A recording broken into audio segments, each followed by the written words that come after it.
Hello, and welcome to Informatically Speaking, a Greater Delaware Valley ANIA podcast designed to promote knowledge sharing in the field of nursing informatics, locally, nationally, and globally within our unique industry. At GDV ANIA, we are committed to providing opportunities for professional development with the goal of advancing nursing informatics practice. I'm your host, Constance McLaughlin.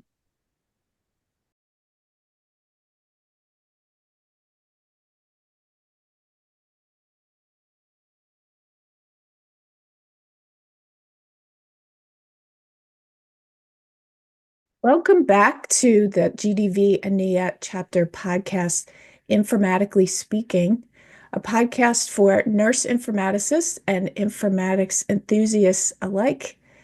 In this episode, we welcome our guest, Katherine Taylor Pearson, DNP, Assistant Professor, Graduate Informatics, Texas Tech University School of Nursing.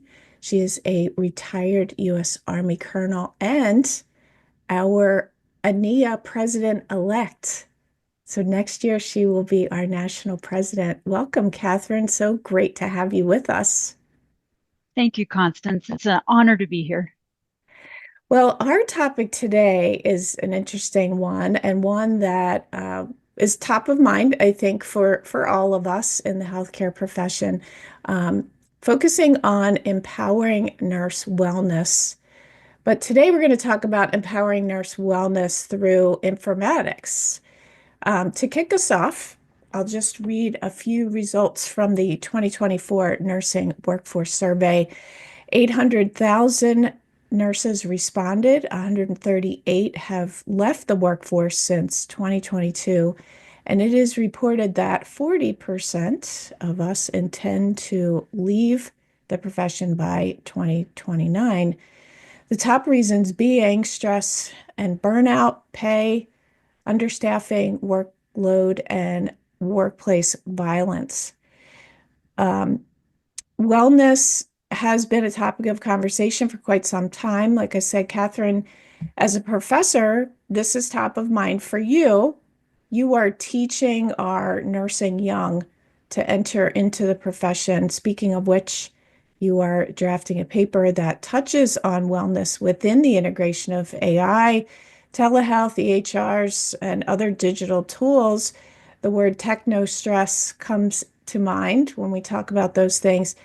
And we'll have to sprinkle some of those findings into our conversation today. So I'm going to stop talking and let you give us your wisdom. So let's talk about how nurse informaticists can lead the way in nurse wellness and in workforce transformation. I think first, Constance, nurse informaticians can lead the way by honestly understanding who they're working around, who's the staff they're collaborating with. I'm a big proponent of leadership rounds, getting to know your customer.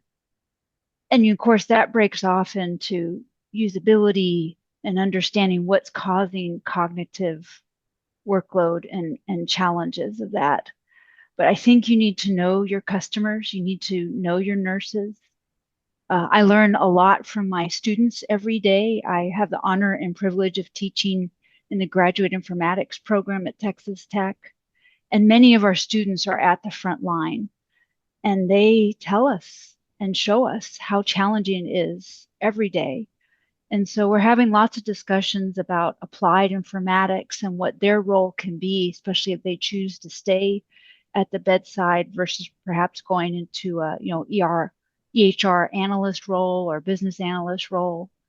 But it's just so important. And I think our perspective as a nurse informatician, being able to see from the outside in, is extremely valuable. Whether we're looking from a system perspective or, some type of user requirement that we have to redefine, we have a very unique purview that I think can be very helpful to leadership, chief nurses, chief financial officers, CEOs, cybersecurity professionals, your chief of security.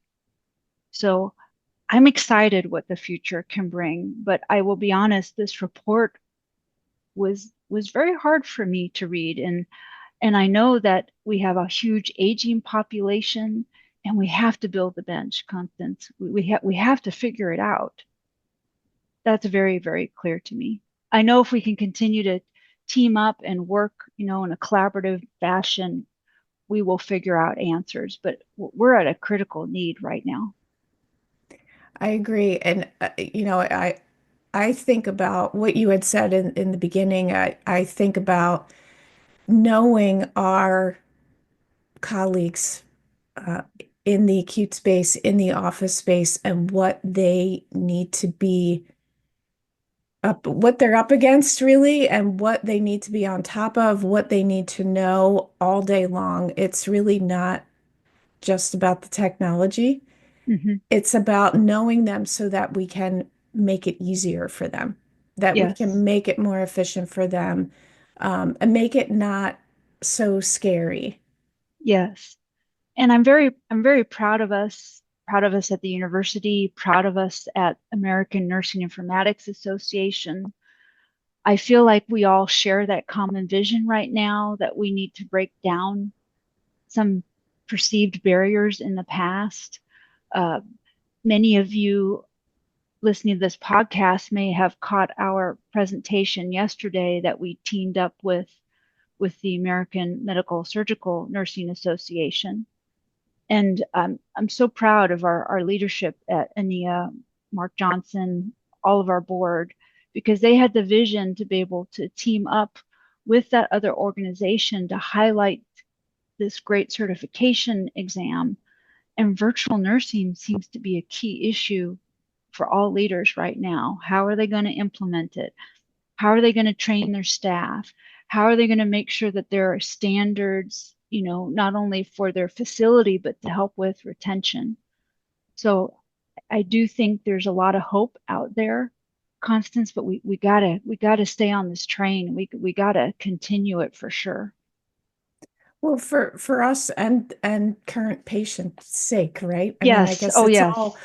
one and the same, really. We're all patients at one time.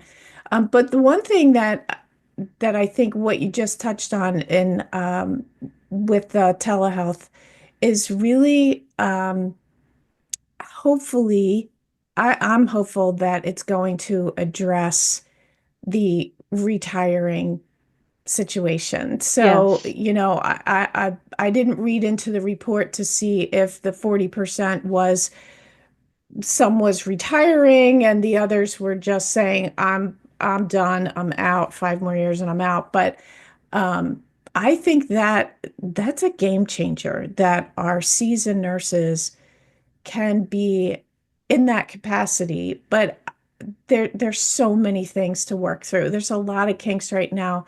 Nurses on the floor feeling like, oh, big brother, feeling like, they don't know how to feel. They don't know how to do team nursing with a nurse who's not there physically with them, right? So I think we have a long way to go there. But it's a good thing, right? We're trying to Yes. work through this so that our nurses, we can retain our nurses who are thinking of retiring.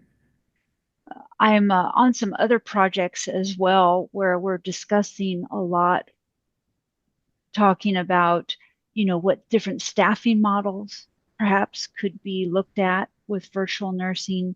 Do we need to tie ourselves to the traditional shifts? The 7 to 3, the 7 to 7, can we look at more the volume of time?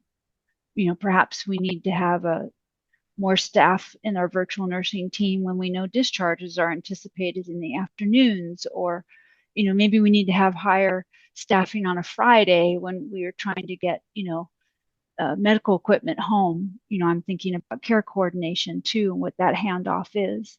But we do all seem to be using virtual nursing a little bit differently, so I do think there's lots of opportunities to share lessons learned, work with our vendor partners to figure out the future, and, you know, and train our new staff that this is a very accepted model of work.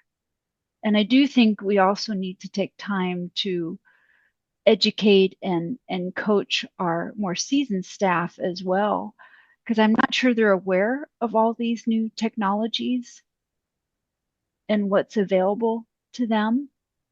Maybe that would also help them retain in the field if we could provide these other opportunities. I mean, Constance, what's one reason I appreciate my 25-year career in the military? I was always serving under the umbrella of the Army Nurse Corps, but I had a new job, new adventure, new assignment every 2 to 3 years. And honestly, because I had change and I had education and I had training, that's why I'm still a nurse today, because I understand that, if you do the same task day in and day out, that may not be a healthy model either. So I believe in that. I do believe in trying new things, trying new models, seeing what works. And, I lose sleep too, especially here in Texas, Constance. We have a big rural population in many parts and spaces of Texas. And so we need technologies like this desperately to be able to provide care. Many hospitals have gone under since COVID, not being able to economically meet their goals. And so we have to do something, Constance. Agreed. And across the country, we have so many of those areas in the middle of the country where it's wide open space and there's not a hospital for hours. Totally agree with that. So I guess, well, let's stay on that retention topic and talk a little bit about um, how we can support that. I mean, we were just talking about telehealth, but talk a little bit about that professional development piece, how we can support our nurses um, with real-time education, with the data that comes along with it. We have reams and reams of data, if you want to talk in terms of paper. But there's just so many different ways that we can take this to help retain. It's not only just the technology that's there, but it's what we can provide to help with that. Thank you, Constance. I think there's many directions many of us can go. One structure that we often advocate with our graduate students is, even they're going through our program, we're a huge proponent of micro certifications. So what's offered through Udemy, what's offered through Coursera, so there are opportunities there as well. Maybe some might want to continue on to get their doctorate. Maybe they want to get their PhD. Maybe that's too long in school. So that's where those micro certifications may become very appealing. And certainly we're working in a direction to be able to award those type of trainings with continuing education as well. So I think there's just so many different directions that one can go. But if you need to get a paycheck fast, there's so much out there, and a lot of vendors also are providing opportunities. For example, Click, just one of many, they have an academic version of their software, and so they offer training through universities consistently. Um, and I believe that vendor model is becoming more popular as well in other specialties. As far as other professional development, I do think many nurses would benefit from resume workshops, you know, because it takes the skill set, I think, to understand how to take your resume and marry it to the job description that you're applying for. not to have that generic, form that shows what you've done the past 10 years or so. You need to have that resume that can be adaptable to that position. And I do think we do need to educate nurses more on the role of AI now. AI is everywhere, Constance, absolutely everywhere. And many hiring departments now use it as a scanning tool. So again, it's critical that that connection be made to that particular job you're applying for. So I do look forward to hosting more workshops, not only through the university, but through American Nursing Informatics Association to help with that. Um, and there's lots of tools out there too, right? Because we're informaticians, we love tools that can help with that. Of course, LinkedIn, I think, is probably one of the number one tools that's available there. We'd love to do more workshops with that. And there's, great digital business cards that are available now. You can just tap your phone to it and that person can share their professional information with you. I don't know about you, Constance, but I lose my paper cards constantly. So a digital business card is the way to go. Well, um, I hear you there. I lose the paper cards too, but I guess I'm just a tactical person. I like to hold things in my hand. mhm, mhm, And at the same time, I can't the the technology keeps changing and coming so quickly. And as I get older, I find myself a little reluctant to try the new things, or I don't know about those new things. So I like what you said about the resume mhm. review because actually last fall, our chapter, our Greater Delaware Valley chapter of ANIA had a webinar about with a talent acquisition manager. And we talked about resume, we talked about preparing yourself. So if you're listening, go back out to the go back out to our website and find that webinar because I think that would be really helpful for you. But I think at the national level, we need to keep that mantra going as well so that people understand. As a hiring manager, the last thing I want to see is all of the things that your job description says, and it's just a list of duties. I want to Mhm. know what you did, Yes, so tell me what you did above and beyond your job, right? yes, yes. And even at the academic level, we typically will look for applicants who, have taken that extra mile to join professional organizations, to serve their community. Hopefully, they've also done some volunteer work. They've expanded themselves in various directions, and I think that's helpful, especially right now with all of our needs for sure. So let's take a little bit of a detour, Sure.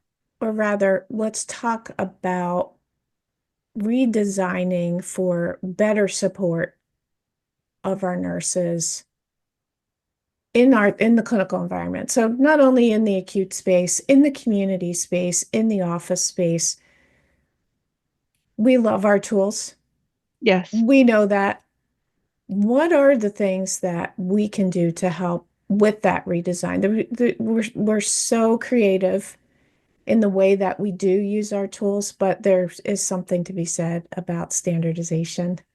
For sure. That's a mantra for me. Make sure that everybody is standard because then that way everybody has the same experience.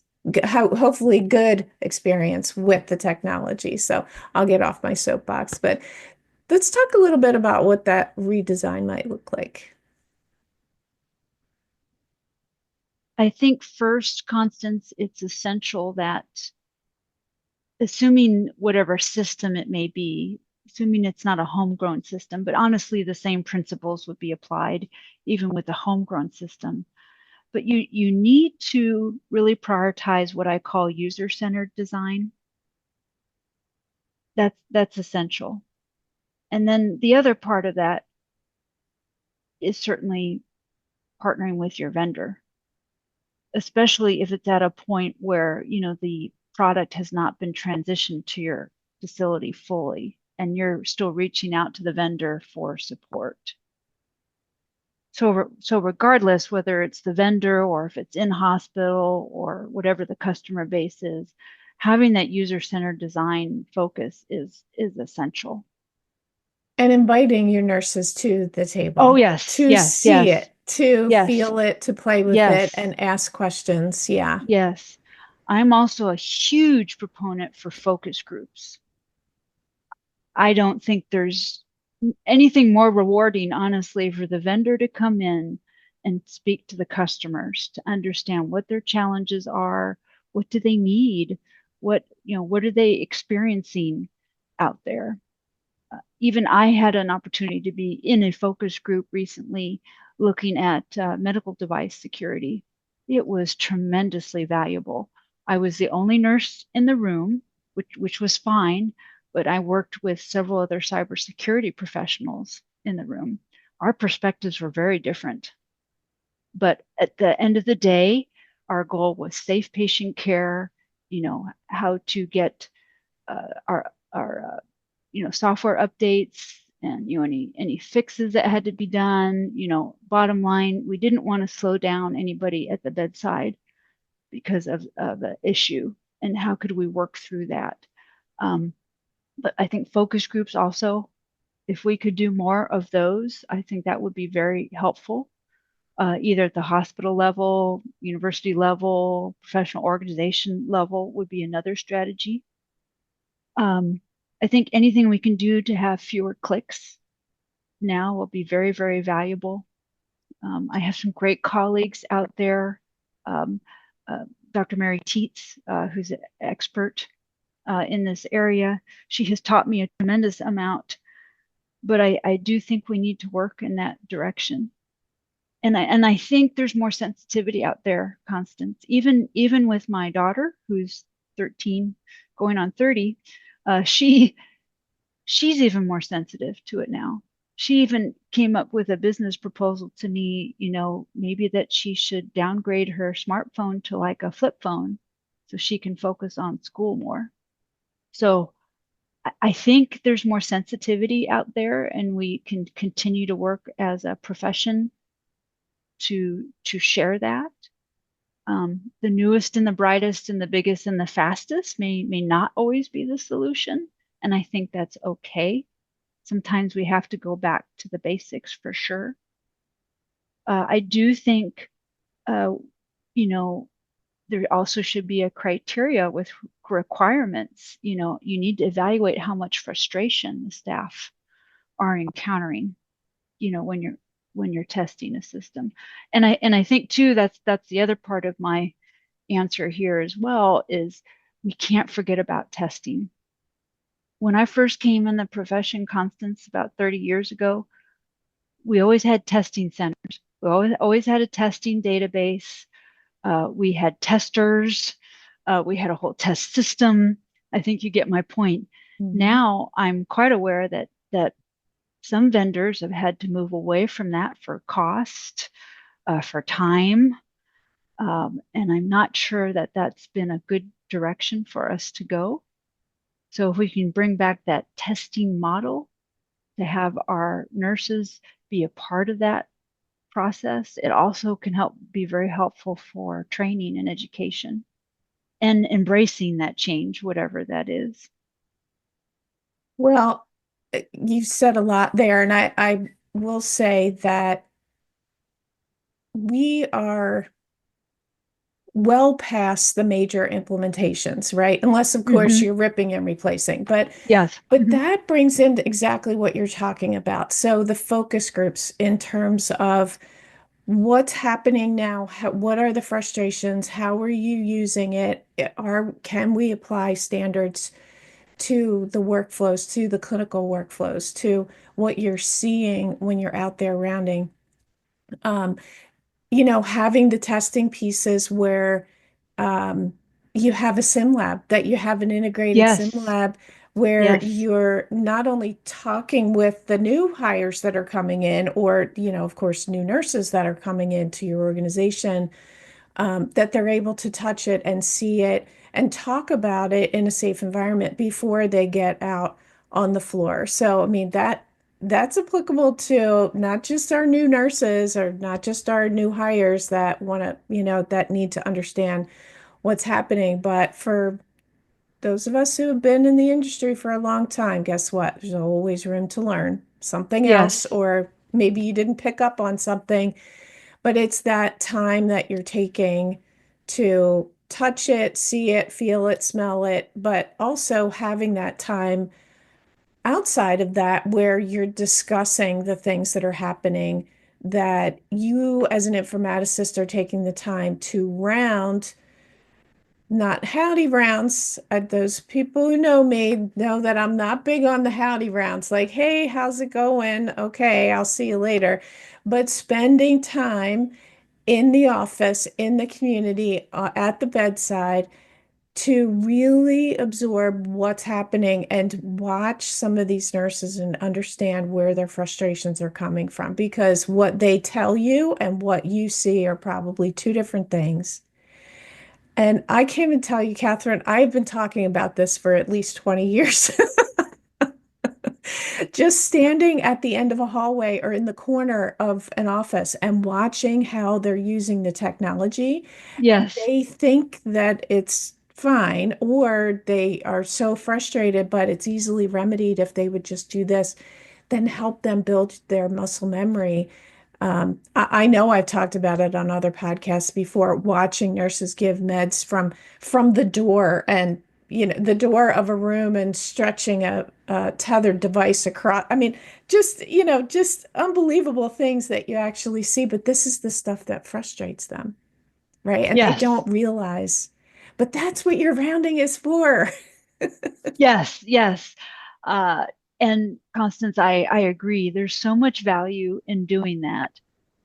And I'm proud to share with you one of our students' assignments at Texas Tech is they do a workflow analysis. It begins as a human-centered design assignment. So they're encouraged to go find an active problem. Either A, they're experiencing themselves, or they're seeing this. And medication reconciliation administration is often brought up. And in fact, that's been a key example, stretching the cord, too far, and it may be just a simple change, changing the equipment to the other side of the bed. We know that some of our ERs are very tight on space. Many of them have turned into observation units too, waiting for a bed to open up, in their more acute care spaces. But I think that's key, and we have to welcome those challenges for sure. And then the second part of that human-centered design assignment is to do a workflow analysis, looking at the solution of that. And sometimes it's not a technology solution. It may be simply, like I shared, changing that piece of equipment to the other side of the room, more education and training, talking through all the other possible processes that can be done. Um, or it might even be just simply to review the standard procedure protocol or policy. So I do think there's lots of opportunities with rounding for sure. I agree. There's always something to be said or seen. And I would love to see, here's just an idea off the top of my head, to have some kind of a workshop within our conference Hmm. on workflow analysis and Oh, that I love it. human-centered design. I think that would be a good one I to think that would really be dive excellent. into. Because I think as informaticists, we're constantly asked to be changing the system, right? We're always Yeah, yeah. asked to be changing, and things are not always that technology change is not always the answer, right? We got to look at people process before we look at the technology, because Yes, it's yes. static. It is what it is, and yes, we do occasionally need to make changes, but it's what people are doing with it is usually how it starts out that it becomes And an issue. Yeah, no, and I love it. And I'm sorry I didn't mention that before either. But yes, that is my mantra, Constance. People are at the top of the triangle, and then processes and technology are at the bottom of the triangle. You have to work with your people first. That should be the priority with all of this for sure. I love that. I love that. Well, hopefully we'll have some kind of a deep dive, user-centered session Yes, that would be in an fantastic. upcoming, yeah. So let's talk just a little bit about your draft paper, Oh, yes, if you yes. will, because Yeah, I love the concept, and I'm not going to talk. You tell us sure, about sure, it. sure. Yeah. Sure. My colleagues and I are actually submitting the manuscript as we speak. But what we were able to almost quickly come up with, just because of all of our backgrounds, really this kind of five-pillar approach to how we can collaborate more in informatics. Collaborating more with vendors, as we shared before, our industry partners, collaborating more with professional organizations, universities, hospitals, uh, our fellow IT colleagues. And I think there's really a huge drive with this. Just last Monday, Constance, I had the opportunity to go speak at Texas Regional HIMSS. So that supports several of the HIMSS chapters throughout Texas, Arizona, and it was fantastic. And I was very honored to talk about simply the importance of aligning with other professional organizations and the importance that it brings, and was very warmly received in HIMSS. I've had the same experience with Chime as well, another sister organization. A nursing knowledge big data sets group also. I mean, I could name quite a few. Um, New England Nursing Informatics Consortium, uh, the Allied Nursing Informatics Association that is umbrella under HIMSS, and AMIA, the American Medical Informatics Association. So we certainly have a commonality and a goal, and I think the time is now that we continue to work forward together. And there's probably several other organizations, Constance, that I'm failing to mention at the moment, but to have that team approach, I think is what we need right now for sure. Agreed. Agreed. I have nothing to add to that. I think that's perfect the way you said that. So what are your takeaways today from this conversation? We've kind of skipped around. We talked about so many ways that we as informaticists can contribute to our nursing colleagues' wellness through observation, through rounding, through data, through including them in the conversation. Give us your top three takeaways from this conversation. Thank you, Constance. Yes, to me, it's very, very clear that nurse informaticians, we can be very therapeutic, and I'm not sure traditionally we're always seen in that role, but it's not just a tech role. We're here to support our staff, our students, assist our vendors in collaborating. So to me, it's a huge people role, which I in turn can easily, in my mind, state that, we're part of the wellness solution for sure. With all the stresses and cognitive burden of documentation, we are part of that solution. And please, I ask our leaders to continue to reach out to us. And again, we can work together to reduce burnout and improve safety, and that's going to make our work more fulfilling, of course. The second takeaway I'd like to mention is you don't have to be a technology expert to lead informatics change. Again, it's about the people. You have plenty of supportive team members that can assist you with that piece. Example, if you were, bringing on a huge database and perhaps you don't have experience with that, there's a whole team of people that could assist you with that. But what you understand is the change that's going to cause and what your staff need to make that jump, for example. And our voice matters, whether we use data or design tools, whatever we do to support care, our voice matters. And of course, the third thing I would like to share that we here at American Nursing Informatics Association, we're always striving to see how we can assist more with informatics innovation. And I'm happy to report as well, just as of 3 months ago, we are now an American Nursing Association organizational affiliate. So we are already getting some future homework to see how we can help ANA move forward with some of these great initiatives as well, and teaming up with many of their wellness initiatives. So I'm very excited about the future, Constance. Well, I am too, and I have to say that it's an exciting time. I think there's a lot of change coming, but there's still so much work um, currently that we Yes, need to keep up with, as well as the new shiny things that come along. It makes our work more difficult, but it makes our work more worthwhile, I think, yes, to do all the running.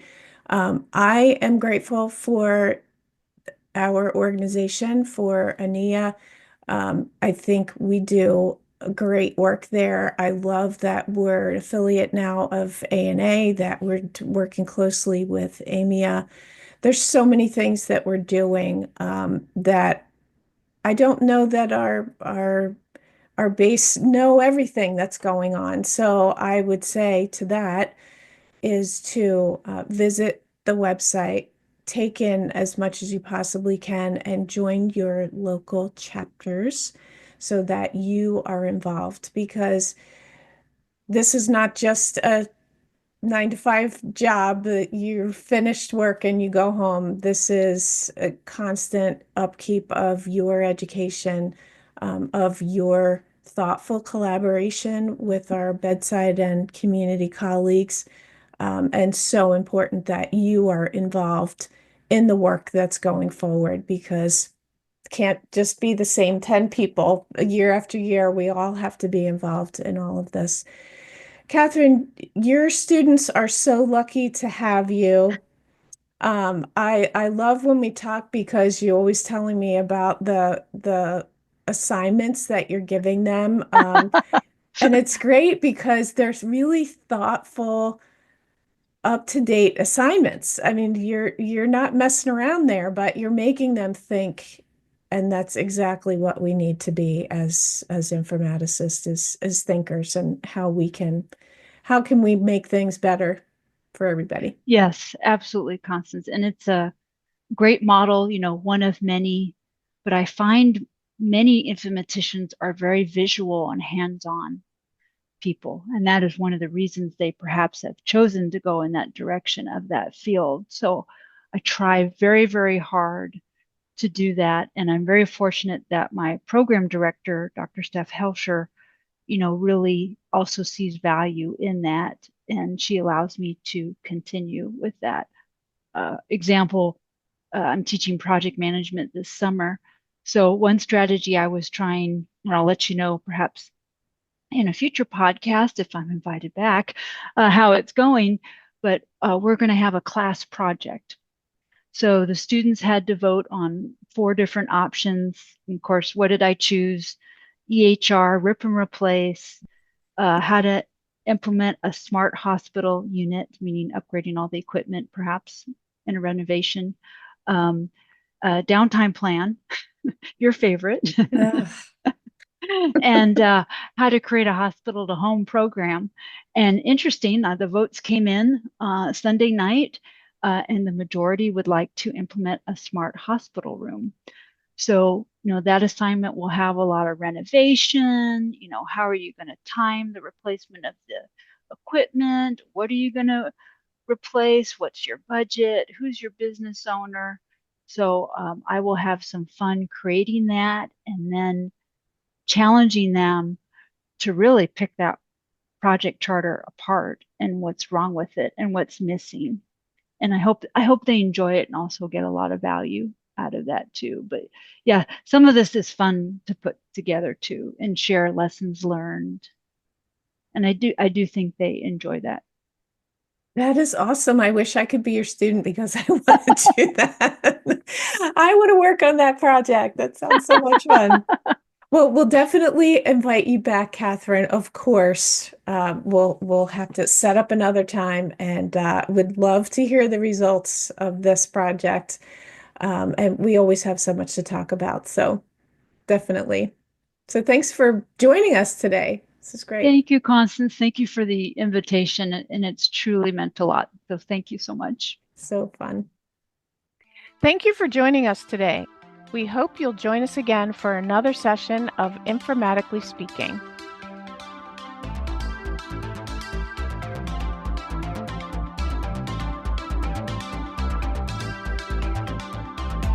This has been a production of the Greater Delaware Valley chapter of the American Nursing Informatics Association.